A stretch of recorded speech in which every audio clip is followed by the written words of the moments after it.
Welcome to my channel.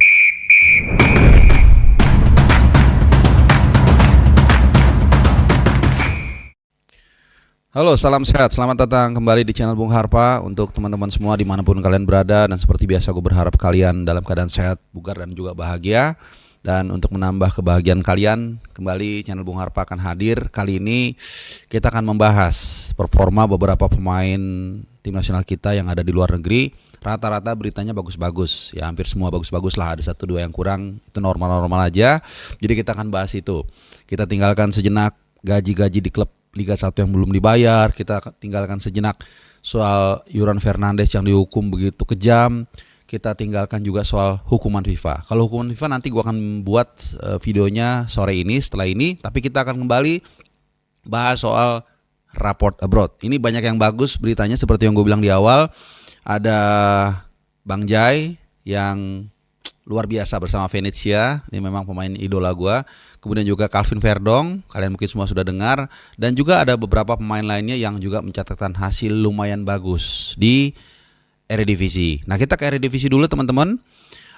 Pertama adalah Eleanor Renders. Gue mau bahas ini kenapa, karena si Mungilang satu ini kelihatannya semakin mendapatkan tempat bersama Pek Zwolle di pertandingan terakhir saat bermain imbang 1-1 dalam derby Indonesia. Nah, ini juga ada pemain Indonesia akan kita singgung, yaitu Dean James.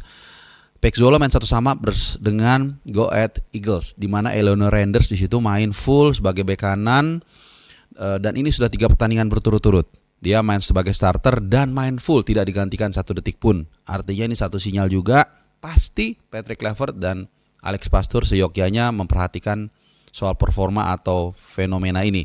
Apalagi kita tahu kita memiliki masalah di sisi kanan, di mana Kevin Dix sejauh ini belum ada hilalnya. Apakah dia bisa tampil membela Indonesia di laga 5 Juni nanti menghadapi China? Ya tentunya di dalam rangka kualifikasi Piala Dunia 2026 round ketiga dari grup C pertandingan ke-9 atau tidak, kita nggak tahu. Kevin Dix ya masih berkejaran dengan waktu, tapi tentunya kita harus menyiapkan mitigasinya. Berkali-kali kenapa gue apungkan juga isu ini, karena ini adalah area yang sangat penting. Memang ada Sandy Walsh di sana, ya tapi kan juga Sandy Walsh nggak tahu, masih ada 23 hari lagi menuju tanggal 5 Juni. Jangan-jangan dia cedera atau seperti apa, karena dia juga di Yokohama juga nggak main-main. Jadi kita perlu juga nih untuk mitigasi, yaitu Eleanor Renders yang memang kebetulan dalam beberapa laga seperti yang gue bilang tadi konsisten bermain sebagai bek kanan. Nah, kalau tadi kita bahas Eleanor Renders, kita bahas pemain yang ada di lawannya, opposite-nya, yaitu Dean James. Kita juga senang, bersyukur ya, walaupun di sisi kiri nampaknya kita sudah cukup aman dengan adanya Calvin Verdong, bahkan juga ada pelapisnya Sen Patinama, walaupun mungkin ya Dean James ini kualitasnya menurut gue di atas Sen Patinama. Kemarin dia sudah comeback. Wah, ini penting banget, ini pas banget seperti yang mungkin kita prediksi juga. Dean James lebih mungkin untuk comeback lebih cepat ketimbang Kevin Dix. Kenapa? Karena waktu mereka menang KNVB Wacker, mereka atau dia sempat ikut merayakan. Artinya secara kasat mata ya, walaupun kita bukan dokter, paling enggak dia nggak parah-parah amat lah. Nggak seperti Kevin Dix yang menghilang benar-benar, memang sedang melakukan proses recovery gitu ya. Jadi Dean James masuk menit ke-70, main 20 menit berhadapan dengan Eleanor Renders di sisi yang berbeda. Justru beririsan ya. Jadi Dean James di sisi kiri, bek kiri, kemudian Eleanor Renders di kanan. Jadi bersinggungan. Jadi kita senang masih ada 23 hari lagi untuk semakin memaksimalkan proses recovery-nya. Kita nggak tahu ya, mungkin secara fisik sudah pulih, tapi secara psikis mungkin masih ngilu-ngilu gitu ya. Jadi seperti yang kalau kalian sering dengar cerita soal gua, kaki kanan kiri gua ada pernah ankle. Abis ankle itu mungkin secara tulang, secara fisik udah oke, tapi kadang-kadang kita masih takut-takut. Nah, itu dia yang namanya pasca trauma. Mungkin ini butuh waktu. Jadi 23 hari lagi mudah-mudahan cukup. Cuman kita juga nggak tahu ya. Pasti ada konsultasi dengan Dr. Alvan, apakah dia bisa ikut TC nanti tanggal 26 Mei atau dia hanya nanti bergabung H-3, H-4 langsung ke Jakarta ya. Get well soon atau mungkin get better and better soon buat Dean James. Kita ke Twente. Nah, ini dia. Ada Mads Hilgers yang kemarin untuk 2 kali pertandingan berturut-turut dia berhasil membawa timnya menang, bukan hanya menang tapi juga clean sheet, dan ini adalah 2 pertandingan yang dimenangkan secara beruntun oleh Twente oleh Hilgers sejak Februari.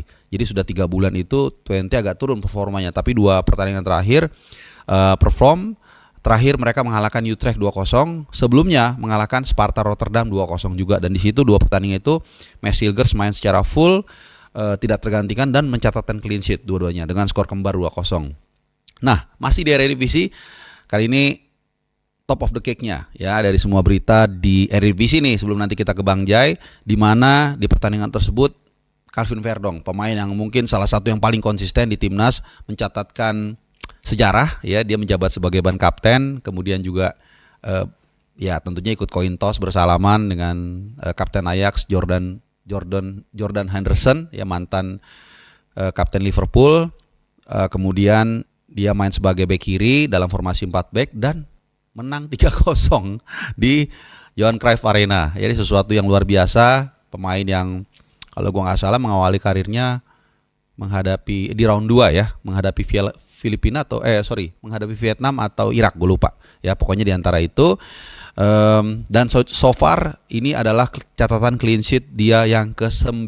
Nah, ini data bukan A1, ini data primer namanya. Ini gue cari sendiri, gue urutin dari mulai awal musim. Ini adalah clean sheet dia yang ke-9 teman-teman, dan penampilan dia yang ke-31, starter 29 kali dan 2 kali dari bangku cadangan. Ini pun mungkin ada 1-2 kali dia nggak main, itu biasanya kalau habis pulang dari international break ya, karena ini kan timur jauh, sama seperti pemain Brazil, kalau baru dari international break kadang-kadang mereka diistirahatkan atau bahkan nggak dimainkan sama sekali, tergantung kondisinya. Jadi kalau dia nggak cedera, biasanya Calvin Verdonk akan main sebagai pemain inti. Itu nggak heran dari 33 game yang sudah dijalani oleh NSC Nijmegen musim ini, 31 diantaranya Calvin Verdonk terlibat, 29 starter bahkan, hanya 2 dari bangku cadangan. Oke, jadi dia sudah mencetak 1 gol dan juga 1 assist, meskipun di pertandingan tersebut dia dapat kartu kuning. Ini kartu kuning ke-9 dia musim ini.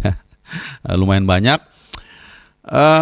Last but not least, ini dia Bang Jai, pemain yang paling banyak diikutin orang Indonesia mungkin ya, gue paling sering nonton karena memang kebetulan ditayangkan di video.com nih, iklan gratis nggak apa-apa. Jadi enak nontonnya. Kemarin gue nonton full 90 menit. Mainnya bagus, hanya ada satu dia miss, ngejaga salah satu pemain Vio, gue lupa. Tapi ya anyway menang 2-1, dan setelah 6 bulan lebih, setelah setengah tahun lebih, ya mungkin hampir 7-8 bulan, akhirnya Venezia keluar dari zona merah. Jadi beberapa kali ada kesempatan sebenarnya, nanti gue akan share klasmennya, karena Lecce gagal menang atau bahkan kalah, tapi Venezia juga gagal menang, sehingga akhirnya nggak dapat tuh momentumnya. Nah, baru kali ini akhirnya Venezia berhasil keluar dari zona merah, walaupun poinnya belum aman ya. Ini kalian bisa lihat sendiri. Ya, yang penting keluar dulu dari zona merah. Ini akan menjadi boosting moral yang luar biasa, dan itu tidak heran setelah pertandingan para pemain merayakannya bukan sekedar menang, karena menang ini juga memang jarang bagi Venezia ya, karena ini tim yang secara materi pas-pasan, tapi secara psikologis juga mereka merasa sangat percaya diri karena mereka berhasil melampaui Lecce, keluar dari zona merah. Jadi what can I say, what we can say, Jahit says our leader, true leader, dan gue berkali-kali ketemu dia juga memang luar biasa.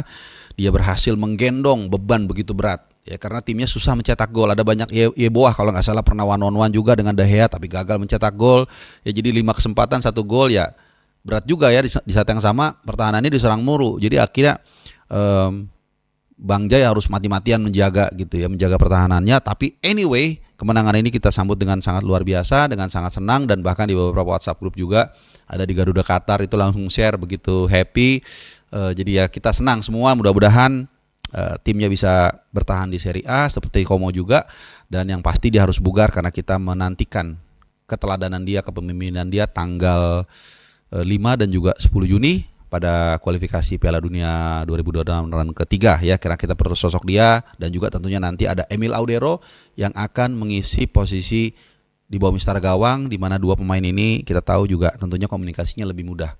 Ya karena sama-sama bisa bahasa Italia. Emil Audero, mother tongue-nya memang bahasa Italia. Kemarin pun sedikit gue cerita, pas babak pertama selesai, karena dia sebagai kapten, dia bukan tanda kutip, memang dia punya hak untuk melancarkan mungkin keberatan atau protes kepada wasit, dan dengan bahasa Italia yang setahu gue bagus, ya bahasa Indonesia juga bagus. Gue pernah ketemu di lift, dia bisa ngomong sedikit bahasa Indonesia. Ini memungkinkan dia juga untuk meneladani timnya, menakodai timnya ketika misalnya ada masalah-masalah seperti itu. Oke, teman-teman semua, gue rasa itu sudah cukup. Nanti setelah ini kan gue bahas ya yang dengan angle yang berbeda soal hukuman FIFA ke kita ya, walaupun kalian udah dengar, nanti gua akan lebih berikan sudut pandang yang berbeda. Sekali lagi mudah-mudahan kalian dalam keadaan sehat. Terima kasih sudah menyimak. Sehat selalu dan adios.